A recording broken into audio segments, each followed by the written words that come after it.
తీర్మాన్ మల్లన్న గారు నువ్వు సజెషన్ ఇవ్వంటే ఆరోపణలు చేస్తావు. ధన్యవాదాలు సార్.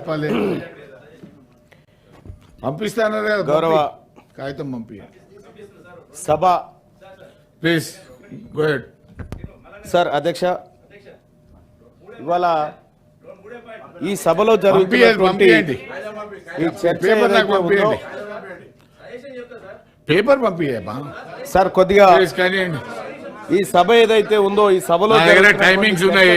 ఏ పార్టీ సభ్యుడు ఎంత మాట్లాడి రకంగా బాధ కలుగుతుంది. అధ్యక్ష చెప్పండి ప్లీజ్. కానివ్వండి సార్. సభ ఆర్డర్ లో ఉంటే బాగుంటుంది సార్. ఆర్డర్లు అదే వస్తుంది, చెప్పండి. అధ్యక్ష, నేను మాట్లాడుతున్నటువంటి అంశం దయచేసి ఆరోపణలు తప్ప సలహాలు ఇవ్వండి. ఆరోపణల జోలికి పోవడానికి మేము సిద్ధంగా లేము సార్. మా సమయాన్ని మేము సద్వినియోగం చేసుకోవడానికి మాకు సరైన వాతావరణం ఉంటే మంచిది అనేది తమరి ద్వారా రిక్వెస్ట్ చేస్తా ఉన్నాం సార్. ఇక్కడ వాళ్ళు మాట్లాడుతున్నటువంటి మాటలు కానీ ఇప్పుడు జరుగుతున్నటువంటి చర్చ కానీ సార్ బాధ అవుతుంది సార్. ఇక్కడ జరుగుతున్న చర్చ చూస్తూ ఉంటే ఎందుకు బాధ అవుతుందంటే అధ్యక్ష, ఇవాళ మనం చాలా మంది నాయకులు మాట్లాడుకుంటూ సజెషన్స్ ఇస్తా ఉన్నారు సార్. స్కావెంజర్లు లేరు, కార్పొరేట్ స్కూళ్ళు పెరిగిపోతా ఉన్నాయి, ఫుడ్ పాయిజన్లు అవుతా ఉన్నాయి, పథకాల పేర్లు పెడతా ఉన్నారు, న్యూట్రిషన్ ఫుడ్లు అంటా ఉన్నారు, తక్కువ మంది పిల్లలు ఉన్నారు, ఎక్కువ మంది అటెండెన్స్, ఇట్లా రకరకాల అంశాలు చెప్తా ఉన్నారు అధ్యక్ష. ఇదే గవర్నమెంట్ స్కూల్లో ఫెసిలిటీస్ లేవని చెప్పి మనం చెప్తా ఉన్నాం. మధ్యాహ్న భోజనంలో ఫుడ్ పాయిజన్ అవుతుందని మనం చెప్తా ఉన్నాం. అదే ప్రైవేట్ స్కూళ్ళల్లో మన తల్లిదండ్రులే టిఫిన్ కట్టి ఆ పిల్లల్ని ప్రైవేట్ స్కూళ్ళకి దోలిస్తూ ఉన్నారు. అక్కడ ఫెసిలిటీస్ లేవు, కానీ ప్రైవేట్ స్కూళ్ళు నిండుగా ఉంటున్నాయి అధ్యక్ష.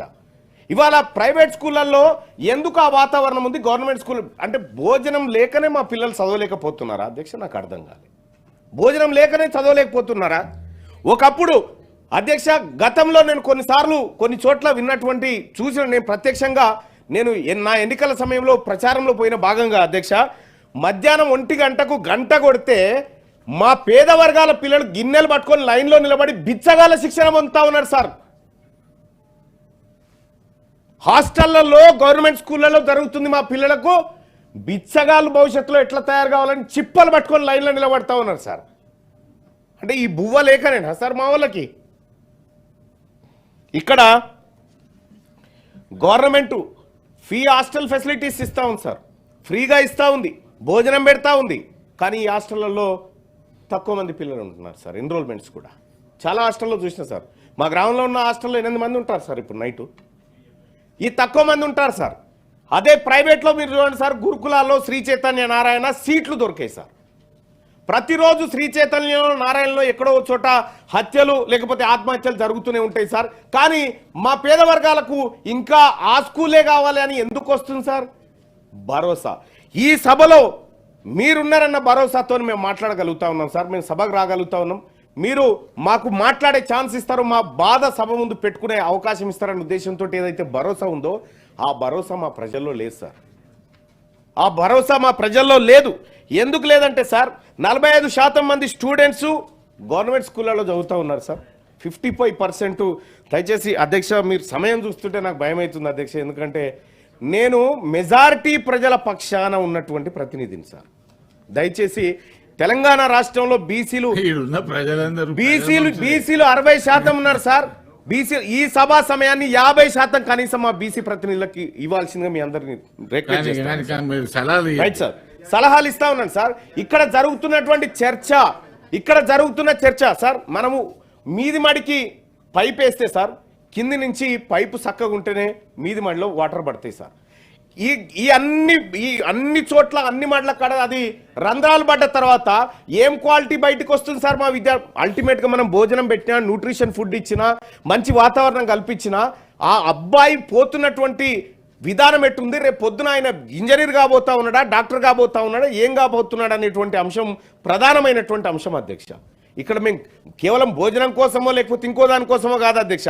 ఇదే భోజనం కావాలంటే ఏ గుడి మెట్ల కాడ కూర్చున్నా మాకు దొరుకుతుంది అధ్యక్ష. కానీ ఒక్క మాట, పెడుతున్నటువంటి ఖర్చు, చేస్తున్నటువంటి ఈ వ్యవహారం ఏదైతే ఉందో మా బతుకులు మారుస్తలేదు అధ్యక్ష. ఈ విద్యా విధానంలో భరోసా లేని విద్యా విధానం ఇవాళ ప్రభుత్వ రంగంలో ఉంది అధ్యక్ష. నేను ఇవాళ మా పార్టీని అనట్లేదు అధ్యక్ష, దశాబ్దాలుగా జరుగుతున్నటువంటి వ్యవహారాన్ని చెప్తా ఉన్నా. ఎందుకు మా పిల్లలు ప్రభుత్వ స్కూళ్ళను నమ్ముతలేరు? ఎందుకు మా తల్లిదండ్రులు ప్రభుత్వ స్కూళ్ళ పైన భరోసా పెడతలేరు?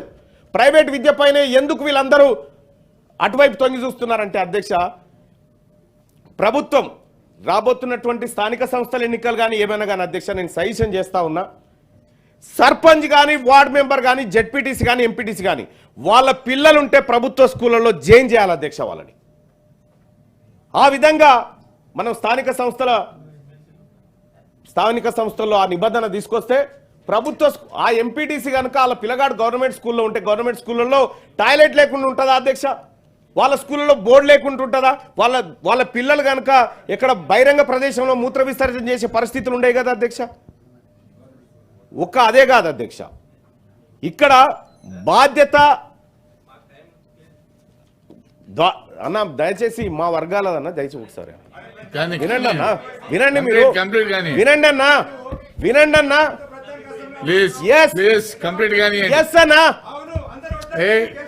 ఎవరు మీరెట్లా గెలిచినారన్నా? మీరెట్లా గెలిచినారన్నా? నేను 100% బీసీ పేద వర్గాల కోసం మాట్లాడుతున్నా ఈ సభలో. మీకు అది ఇంట్రెస్ట్ లేకపోతే, ప్రభుత్వ స్కూళ్ళను బాగు చేయాలన్న ఇంట్రెస్ట్ మీకు లేకపోతే, మీ ప్రైవేట్ విద్యా సంస్థలు నడవాలన్న ఇంట్రెస్ట్ మీకు ఉంటే నేను ఏం చేయలేను. కానీ ఒకటైతే సత్యం సార్, ఇక్కడ ఎన్రోల్మెంట్ విషయంలో సార్ 1900 స్కూళ్ళు జీరో ఎన్రోల్మెంట్ జరిగినట్టుగా నిన్న మొన్న మనం అనుకున్నాం సార్. జీరో ఎన్రోల్మెంట్ ఉన్న ప్రైవేట్ స్కూల్ నాకు ఇప్పటివరకు కనిపించలేదు సార్. కానీ ప్రభుత్వ స్కూళ్ళు మాత్రం జీరో ఎన్రోల్మెంట్ కనిపిస్తా ఉన్నాయి. సో ఇక్కడ జరగాల్సినటువంటి చర్చ ప్రైవేట్ విద్య, ప్రభుత్వ విద్య, నమ్మకము, భరోసా అనేటువంటి అంశాల మీద జరిగితే మా ప్రజలకు మంచి జరుగుతుంది అనేది నేను ఈ ప్రభుత్వం ముందు చెప్తున్నటువంటి అంశం అధ్యక్ష. అలాగే విద్య పైన బడ్జెట్ 6.5% గతంలో ప్రభుత్వం ఖర్చు పెడితే ఇప్పుడు ప్రభుత్వం 7.5% బడ్జెట్లో ఖర్చు పెడుతున్నట్టుగా చెప్తా ఉన్నా సార్. దీంట్లో 18,000 కోట్లు, 21,000 కోట్ల రూపాయలు ఇప్పటి బడ్జెట్ అయితే అందులో 18,000 కోట్ల రూపాయలు ఖాళీ దీనికోసమే, శాలరీలు వేజెస్ కోసమే పోతా ఉంది అధ్యక్ష. 3,000 కోట్ల రూపాయలు పెరిగితే అవి మరుగుదొడ్ల మెయింటెనెన్స్ కూడా పనికి సరిపోవట్లేదు అధ్యక్ష. బడ్జెట్ పెంచాల్సినటువంటి అవసరాన్ని ఈ ప్రభుత్వం ముందు ఉంచుతున్నా అధ్యక్ష. ఇక్కడ మనం ఎడ్యుకేషన్ కోసం, హెల్త్ కోసం బడ్జెట్లు పెట్టుకుంటాం అధ్యక్ష, ఎంత పెడితే అంతే. కానీ అదే ప్రాజెక్టుల కోసం పెట్టినప్పుడు అంచనాలు పెరుగుతాయి. బడ్జెట్ విద్యా అంచనాలు ఎందుకు పెంచుకోకూడదు అధ్యక్ష మనం? వైద్యం అంచనాలు ఎందుకు పెంచుకోకూడదు అధ్యక్ష మనం? ఈ రకంగా ఇక్కడ వాస్తవానికి ఇన్ఫ్రాస్ట్రక్చర్ లేకనో ఇంకోటి లేకనో మా పిల్లలు రాకపోవడం కాదు, నమ్మకం అనేది లేదు. ఈ నమ్మకాన్ని కల్పించే దిశగా ఇవాళ మా ముఖ్యమంత్రి గారు, మా ప్రభుత్వం డైట్ ఛార్జీలను పెంచి ఈ ప్రజల్లో సరికొత్త నమ్మకాన్ని తీసుకొస్తా ఉన్నాడు ముఖ్యమంత్రి గారు. గతంలో ఈ పరిస్థితి లేకుండే. అందుకోసమే అధ్యక్ష, ఈ విద్యా విధానంలో మా పిల్లలు అయిపోతే 5వ తరగతి కాడ ఆగుతారు, లేకపోతే 7వ తరగతి, లేకపోతే 10వ తరగతి కాడ ఆగుతారు, లేకపోతే ఇంటర్మీడియట్ ఇక ఆడికేని పోతే గగన తరంగమైనటువంటి పరిస్థితి. ప్రతి చోట మాకు హార్డిల్స్గా ఉన్నాయి అధ్యక్ష ఈ వ్యవస్థలో. వీటన్నిటినీ సరిదిద్దాలంటే ముందుగా ఈ రాష్ట్ర ప్రభుత్వం చేస్తున్నటువంటి కార్యక్రమాలు ఏవైతే ఉన్నాయో వాటిని అభినందిస్తూనే రాజకీయ నాయకులమైనటువంటి మనమందరం కూడా ఈ ప్రభుత్వ పాఠశాలల పట్ల భరోసా ఇచ్చి వాటిని అందులో చేర్చే విధంగా మనమంతా ప్రోత్సహించాలి. చాలా మందికి అధ్యక్ష ప్రైవేట్ స్కూళ్ళు, ప్రైవేట్ కాలేజీలు మన రాజకీయ నాయకులకే ఉన్న తర్వాత ప్రభుత్వ పాఠశాలలో ఎందుకు సౌకర్యాల గురించి మనం శ్రద్ధ పెడతాం అధ్యక్ష? అందుకోసమే గౌరవ మంత్రి గారికి కూడా నేను రిక్వెస్ట్ చేస్తా ఉన్నా, ఇందులో చదివేటువంటి పేద వర్గాల పిల్లల పైన పెద్ద వర్గాలకు ఎట్టి పరిస్థితిలో సదాభిప్రాయం ఉండదు. నేనే చెప్తున్నా సార్. ఎందుకు చెప్తా ఉన్నంటే సార్, ఎందుకు చెప్తా ఉన్నంటే మా పిల్లలు చదువుతా ఉన్నారు సార్. అక్కడ సలహాలు ఇవ్వండి కానీ ఆరోపణలు చేయకండి. ఆరోపణ అంటలేను సార్. నేను మా వర్గాల పిల్లలకు చదువు సరిగా అంతలేదు, భరోసా లేదు సార్. ఈ భరోసా ఇచ్చే కార్యక్రమాన్ని ప్రభుత్వం చేయాలని చెప్పి తమ ద్వారా తీసుకోవాలని కోరుతున్నా. కానీ